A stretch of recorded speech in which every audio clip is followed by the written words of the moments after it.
ardentemente até te encontrar, Senhor.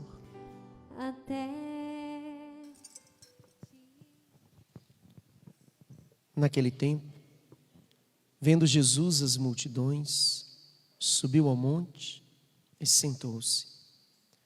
Os discípulos aproximaram-se e Jesus começou a ensiná-los. Bem-aventurados os pobres em espírito, porque deles é o reino dos céus. Bem-aventurados os aflitos, porque serão consolados.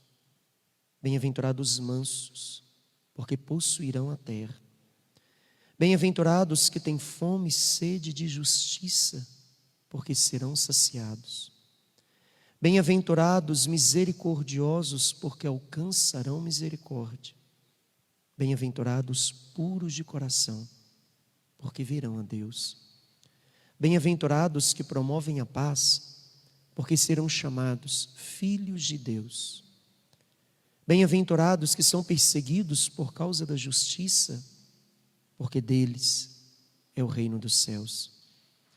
Bem-aventurados sois vós quando vos injuriarem e perseguirem, e mentindo disserem todo tipo de mal contra vós por causa de mim. Alegrai-vos e exultai, porque será grande a vossa recompensa nos céus.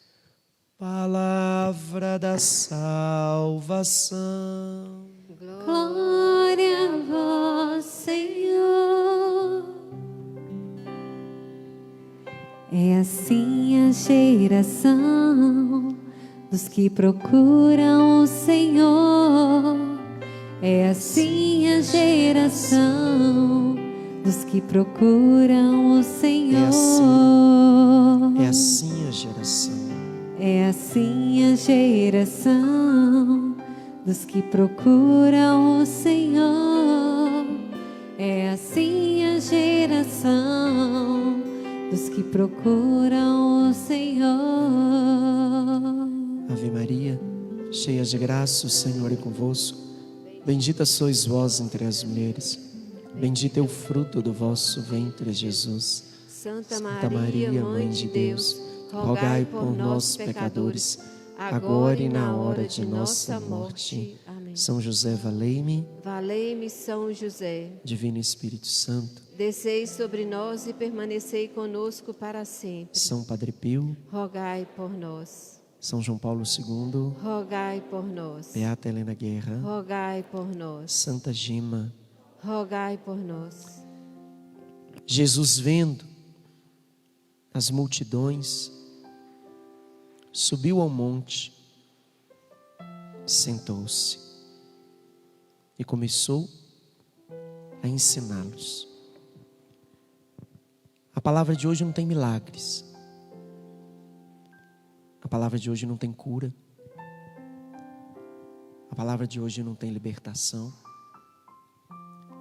A palavra de hoje tem a primeira missão que Jesus recebeu: ensinar.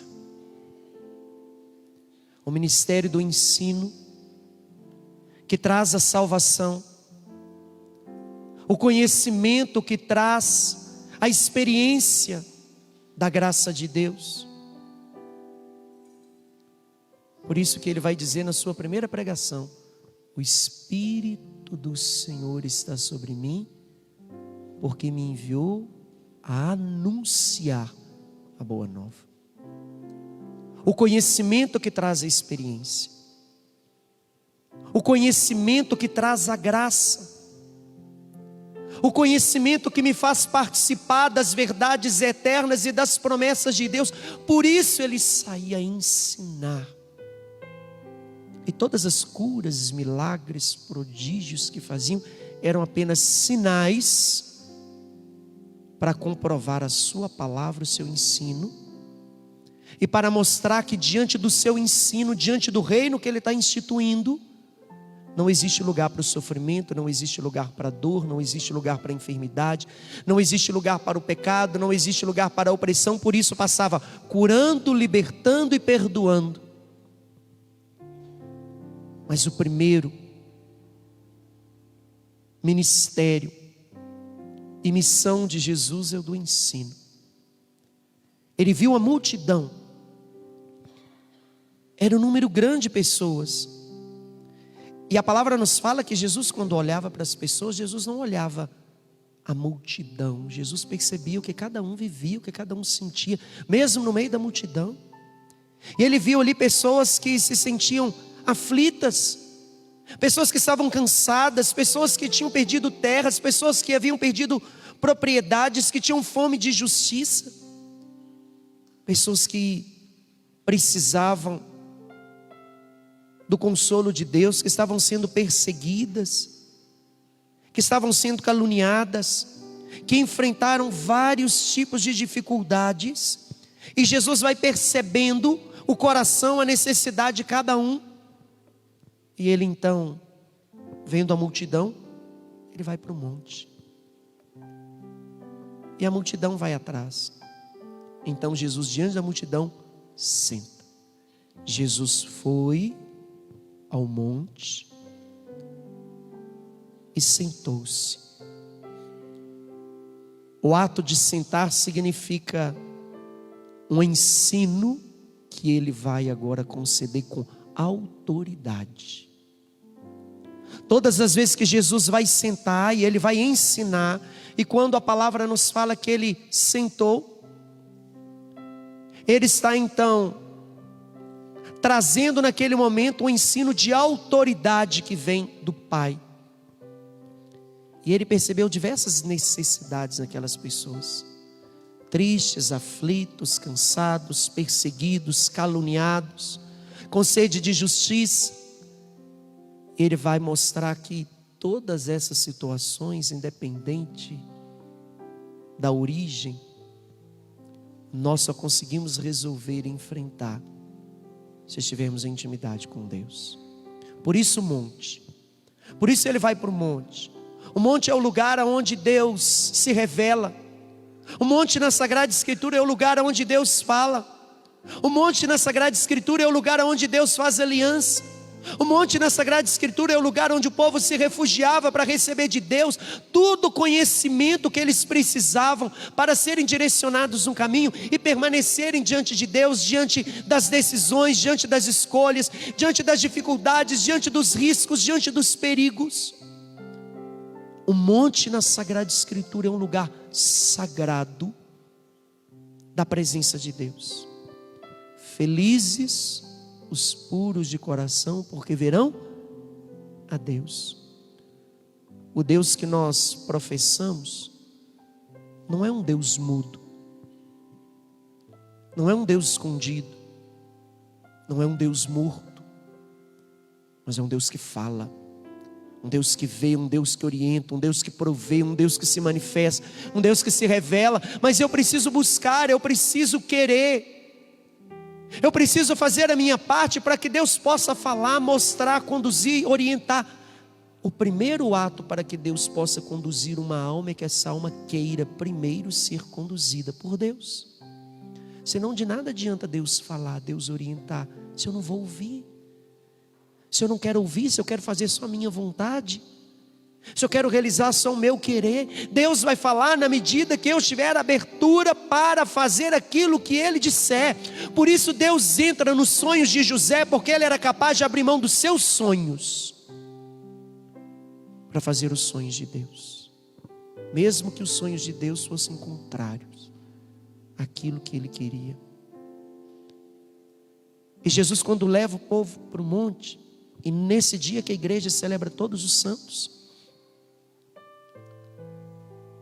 vai nos mostrar que santidade diante de Deus não é a visão que às vezes a gente tem de algo extraordinário. Quando a gente fala de santo, a gente lembra tantos santos. São Francisco, que viveu a pobreza extrema. São Padre Pio, que viveu o sofrimento nele, dos outros e de Cristo. Santa Gema, que obedeceu em tudo à vontade de Deus e aprendeu na obediência a santidade, mesmo não conseguindo realizar o maior sonho de sua vida, que ela ser freira. E ela o foi pelo seu desejo, mesmo sem realizá-lo de fato, pela comunhão com Deus. E tantos santos que quando a gente vai conhecer a história são envolvidos de atos extraordinários, alguns até que levitavam quando rezavam, outros que tinham o dom da bilocação, que estavam em mais de um lugar ao mesmo tempo. Experiências profundas que foram adquiridas pela intimidade com Deus, pelo conhecimento de Deus.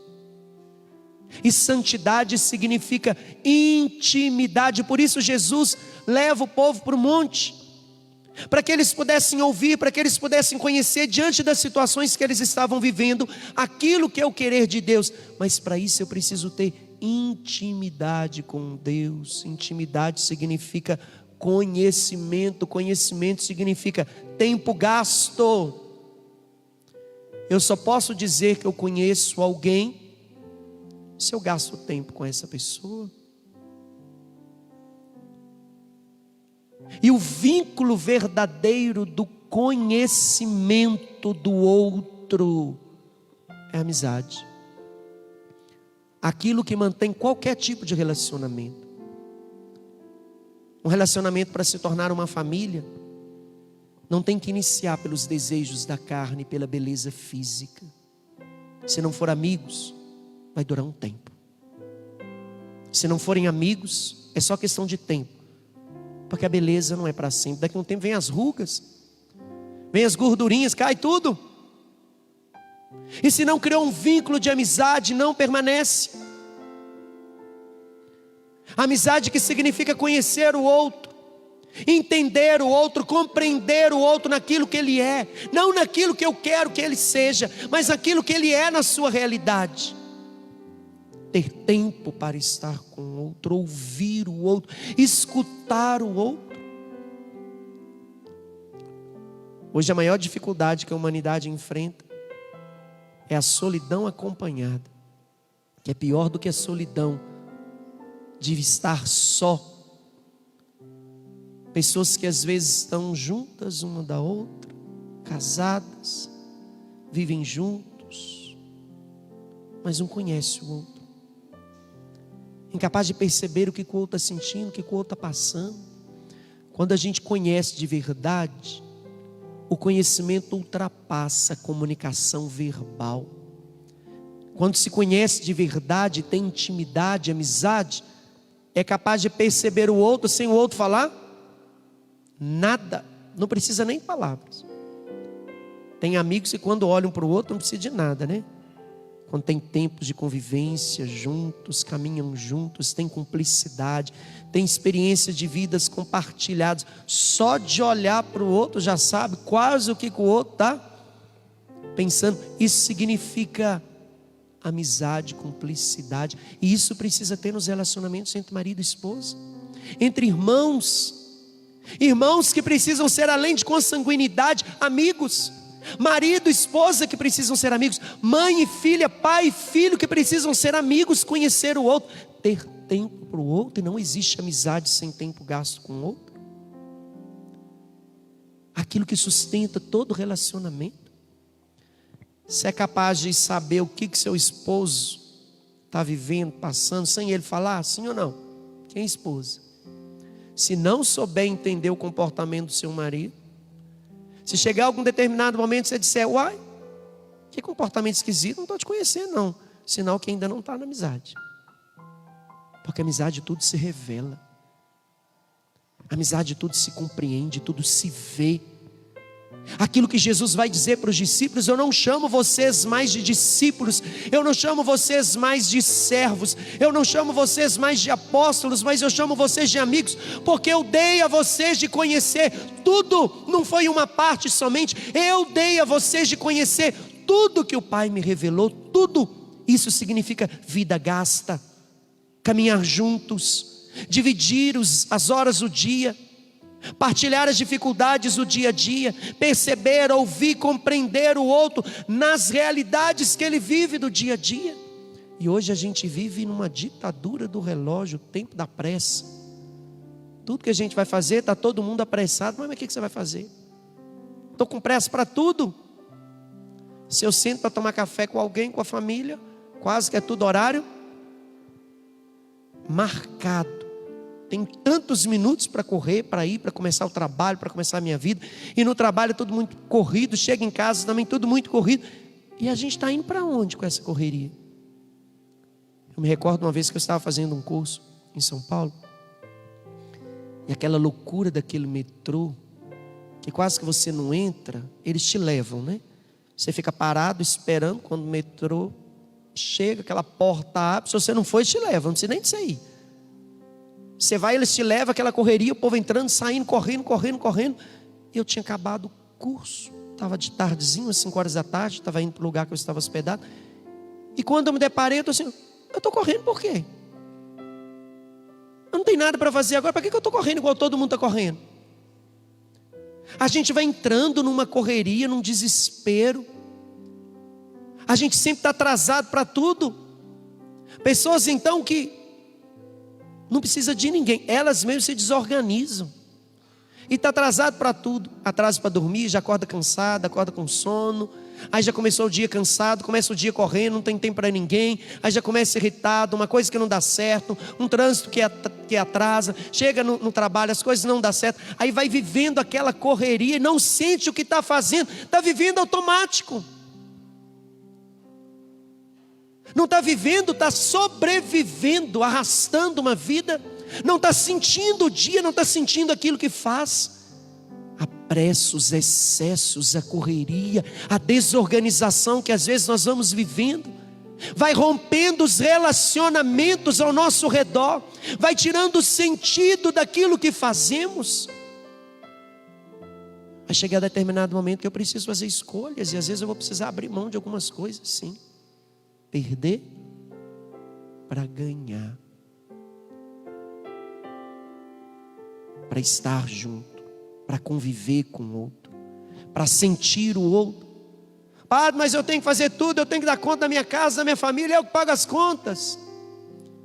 Mas mais do que suas contas pagas, sua família precisa da sua presença. Eu não posso preocupar uma coisa e negligenciar outra. Preciso de ter tempo para o outro, escutar o outro, ouvir o outro. Não permitir que nos meus relacionamentos as pessoas ao meu redor façam a experiência de uma solidão acompanhada. Eu estou perto, mas eu não estou junto. Eu vivo, mas eu não convivo. Muitas pessoas vivem juntas, mas não convivem. Conviver significa viver com, é junto, é estar dentro, estar no meio. Não é só viver, eu não posso viver com as pessoas. Eu preciso conviver. E às vezes a gente atende algumas pessoas em situações de depressão, de sofrimento. Filho, tem quanto tempo que você está assim? 3 anos, 4 anos. Ah, mas só agora que seu pai e sua mãe viu. Padre, atende, estou desesperado aqui, meu filho, minha filha está assim. Vamos entender. Aí você pergunta para a mãe, pai, quando começou isso? Ah, deve ter uma semana. Aí você chega para o filho, quando começou isso? Tem 3 anos que eu estou assim, padre. Tem 4 anos que eu estou assim. É quando chega no limite que a gente consegue ver. Quando está exterior, que a gente consegue ver. Porque eu não estou tendo intimidade, eu não estou sentindo, eu não estou vendo o outro por dentro. Aquilo que está vivendo, aquilo que está passando. E isso se faz pela intimidade, pela presença, pela cumplicidade. É impossível dizer que conhece o outro se não tiver tempo gasto com o outro. E eu preciso ter tempo para os meus. Mesmo com todas as responsabilidades, com tudo aquilo que eu tenho que fazer, com todos os compromissos que eu tenho, eu preciso ter tempo, intimidade, amizade. Isso significa também planejamento, organização, saber separar. Mesmo que eu tenha tantas coisas para poder fazer, eu preciso discernir o que é necessário do que é essencial. Necessário é tudo, mas essencial é aquilo que eu não posso trocar de modo algum. Aconteça o que acontecer. E Jesus, quando vai levar essa multidão para o monte, que é o lugar da intimidade, o lugar do conhecimento de Deus, o lugar da cumplicidade com Deus, o lugar onde Deus se revela, o lugar onde Deus fala, mas para isso vai precisar de intimidade, cumplicidade com Deus. E os santos que a igreja celebram eram homens e mulheres que se tornaram santos, não é pelas coisas extraordinárias que faziam, mas pela intimidade, amizade, cumplicidade que tinham de Deus. Conheciam Deus e eram conhecidos de Deus. Tem uma palavra que Jesus vai dizer, que no fim dos tempos, quando houver o julgamento final, Ele vai dizer: vinde a mim, benditos de meu Pai. Senhor, eu estou aqui na porta, vinde a mim. E alguns outros Ele vai dizer: eu não te.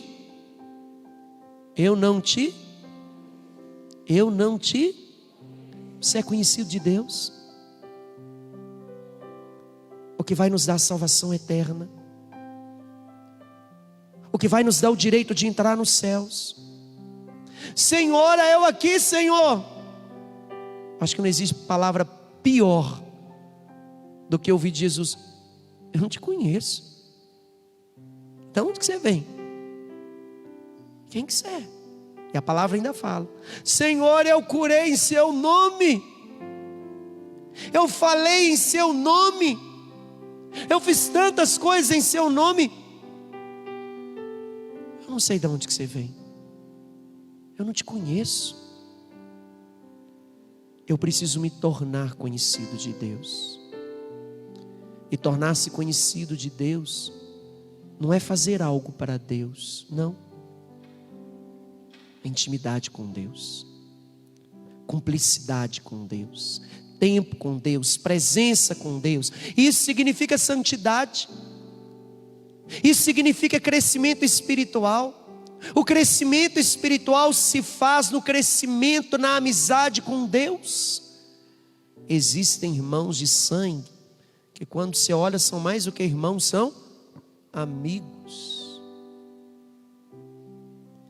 E existem amigos que não são consanguíneos, mas pela amizade parece que são mais do que irmãos. Existe mãe e filha que quando a gente olha parece duas amigas. Quando começa a conversar, meu Deus, alcançaram aquilo que é o desejo do coração de Deus. Marido e esposa, que além de ser marido e esposa, são amigos. Amigo é aquele que quando você chega junto, você tem o que falar. Já viu duas amigas quando ficam muito tempo sem se ver, quando se encontram? Se o marido estiver junto, pode sair, deixar. Pode deixar. Deixa. Tem assunto que não acaba, e se não tem assunto, cria. Agora, quando você não tem amizade, cumplicidade, você pode passar do lado do outro. Bom dia, tá bem? Bom dia. Não, tá calor, né? Choveu hoje. Pagou a conta. Tem que comprar isso. Tem que comprar aquilo. Já fez aquilo outro. Pagou aquilo. Resolveu a situação. Levou o menino para a escola. Colocou a gasolina no carro. Pagou a fatura do cartão. Não tem diálogo, é monólogo. Palavras curtas, como diz as professoras de português, orações curtas, né? Amizade não tem oração curta, não. Amizade às vezes é falar, como diz alguns, até pelo cotovelo, né? Assim, quando a gente está do lado de uma pessoa que a gente tem intimidade, não falta conteúdo, não falta assunto. E é bom, é agradável. Como é bom quando dois amigos se encontram sem se preocupar com nada, e ali a hora passa. Às vezes, algumas mulheres reclamam: padre, meu marido não para em casa. Lá ele tem alguém que escuta. Alguém que talvez vai ter tempo para ele, vai sentar com ele, vai gastar tempo com ele, vai ouvir. Meus filhos não param em casa, pá. Não me escuta, não tem paciência. Sabe que eu tenho tempo para eles? Será que quando eu estou em casa eu não estou só na televisão? Celular, marido e esposa que deitam na mesma cama e cada um com o celular na mão. Tem que ter uma regra. Agora aqui não. No momento da gente estar junto, não. Às vezes a gente tem tão pouco tempo para estar junto, tão pouco tempo para estar junto, diante de tantas responsabilidades que a gente tem. E o momento que está junto, tem um celular no meio. E não tem coisa pior, você está falando com a pessoa está com o celular mandando mensagem. Você está falando com a pessoa está lá com o celular. Tá bom. Isso é quando não manda a resposta no celular, do lado da pessoa. Uma vez eu atendi uma mulher que o marido disse: padre, eu quero que o senhor atende uma mulher, tá louca. Então assim, quebrou meu celular. Eu falei: se fosse eu, até eu quebrava. Não dá atenção, não tem tempo. E o pouco tempo que tem está lá no celular, no bendito celular, só mandando mensagem. Daqui a um tempo nós vamos ter que fazer fisioterapia de dedo, especialista só de dedo. Porque um monte de doença vai desenvolver ainda para frente, por causa de tanto ficar apertando o celular. E vai perdendo a capacidade de dialogar, de falar, vai esquecendo até a palavra. De tanto ficar no celular, esquece de estar com o outro, de conviver, de falar, de ouvir, de escutar, de perceber, de sentir, de olhar nos olhos, de sentir o outro, de perceber o outro. Marido e esposa têm que olhar nos olhos todo dia, todo dia. Mães e pais que não olham nos olhos mais dos seus filhos. Dialogar, conversar, ouvir, escutar. Eu preciso do celular, sim, ótimo instrumento de trabalho, a tecnologia, a ciência, o conhecimento a serviço do homem, mas não pode romper os meus vínculos, os meus relacionamentos. Eu não posso viver uma vida de fuga escondido em um bendito celular. E às vezes eu tenho as pessoas ao meu redor e eu vou me isolando. Hoje tem até um programinha que você instala no celular que te fala quantas horas você passa ali, quantas mensagens você mandou. Começa a analisar. Às vezes os nossos momentos de estar juntos, tanta coisa vai ocupando o lugar, aí não vai tendo intimidade, não vai tendo cumplicidade, não vai tendo conhecimento, não vai tendo convivência. Eu estou vivendo, mas eu não estou vivendo, mas eu não estou convivendo. Eu não estou sentindo o outro, eu não estou vendo o outro. Santidade significa amizade em todos os relacionamentos que temos. Ambiente de trabalho, ter tempo às vezes para escutar, às vezes o peso, a dificuldade, aquele ambiente difícil de trabalhar, só se encontram para executar um serviço. Aqueles que lideram pessoas às vezes têm que ter tempo de olhar o outro nos olhos. A pessoa não é uma máquina, só tem que executar uma tarefa. Tem dia que ele não está bem, tem dia que as coisas não estão legais, e às vezes precisa entender o outro, ver o outro nos olhos, sentir. E às vezes a gente não quer ter esse tempo. A gente chega para o outro e pergunta: está tudo bem? A gente espera que o outro responda o quê? Está tudo bem. E se não responde, a gente, tá bom. Ah, você está bem? A gente quase nem espera. Agora quando a pessoa fala não, aí despreparou, e agora o que eu faço? Não estou preparado para isso, porque o meu tempo não vai deixar eu vir. E às vezes a pessoa precisa 1 minuto, 1 segundo, um tempo. E a palavra de hoje vai nos mostrar que santidade não é fazer coisas extraordinárias. É intimidade, cumplicidade, tempo com o outro, tempo para o outro, ouvir o outro. Padre, mas eu chego em casa, já estou cansado, eu preciso dormir, eu preciso descansar. Você cumpriu o seu compromisso profissional.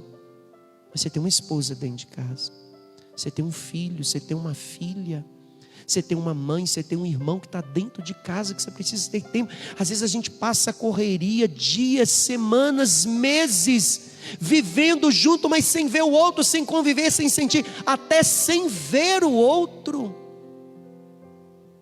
As casas que vão se tornando como uma pensão, um lugar onde eu entro para tomar banho, me alimentar, comer, dormir.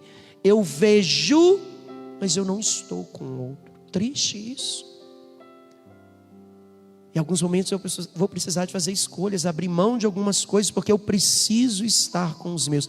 E a gente só sente isso, o valor disso, quando a gente perde, quando a gente não tem mais. E aí a gente vai perceber o valor, a falta das pequenas experiências e momentos que eu tive, que eu perdi, e que às vezes vai me ocupando tantas outras coisas. Aqueles que se tornaram santos diante de Deus e aqueles que estavam no monte e levavam outros para o monte para a intimidade. A santidade em Deus é o crescimento de uma vida espiritual em intimidade com Deus. A santidade de vida com o outro é tempo, conviver, estar, ouvir o outro. E o vínculo de todo relacionamento sadio é a amizade. Marido e esposa precisam, além de ser marido e esposa, amigos. Padre, eu quero casar. Se não forem amigos primeiro, não adianta. E às vezes quando chegam os filhos, se não tem amizade, é natural cuidar, se dedicar inteiramente aos filhos, mas eu não posso me distanciar, eu não posso me afastar do outro, porque senão daqui a um tempo, os filhos crescem, fazem faculdades, constituem a família, vão morar fora, aí fica dois estranhos dentro de casa, porque não se conhecem mais, distante do outro, e tinha uma cumplicidade, uma amizade tão grande, eram tão perto, próximo, mas os excessos, os compromissos, as responsabilidades, o tempo corrido, vai criando um distanciamento, um muro que depois, com os anos, é difícil ultrapassar, e eu não consigo mais nem enxergar, ouvir, só consigo ouvir o outro, mas eu não consigo ver mais, pelos excessos que eu fui permitindo. Eu preciso romper com isso. Amizade significa a santidade em tudo, com Deus e com outros. Sede santo, porque o vosso Pai do céu é santo, e santidade e amizade com Deus e com aqueles que Deus colocou ao meu redor. Que o Senhor nos ensine com essa palavra a buscar aquilo que é desejo do coração dele, a santidade, que é amizade. Que o Senhor nos ensine a viver e a conviver como amigos, nos nossos relacionamentos, tendo tempo, ouvindo, escutando, convivendo com o outro. E as pessoas que vão adquirindo essa graça, só de olhar nos olhos do outro, já sente o outro antes mesmo do outro falar. Pessoas que têm a capacidade de escutar, gostam de ouvir, tem tempo para o outro. Só de chegar perto, ele consegue enxergar não só o exterior, mas a alma da pessoa. Ele consegue perceber no olhar aquilo que o outro está vivendo, aquilo que o outro está sentindo, aquilo que Jesus vivenciou. Quando ele chega diante da multidão, ele enxergou cada realidade que cada um tinha, porque ele tinha no coração abertura para ouvir, para estar, para perceber o outro. A maior necessidade que a humanidade hoje tem é de presença. Mais do que aquilo que eu possa dar para o meu filho, mais do que uma faculdade, mais do que um futuro promissor, eu preciso da presença, estar junto para minha esposa, para o meu esposo, para as pessoas que estão ao meu redor. Isso é santidade diante de Deus.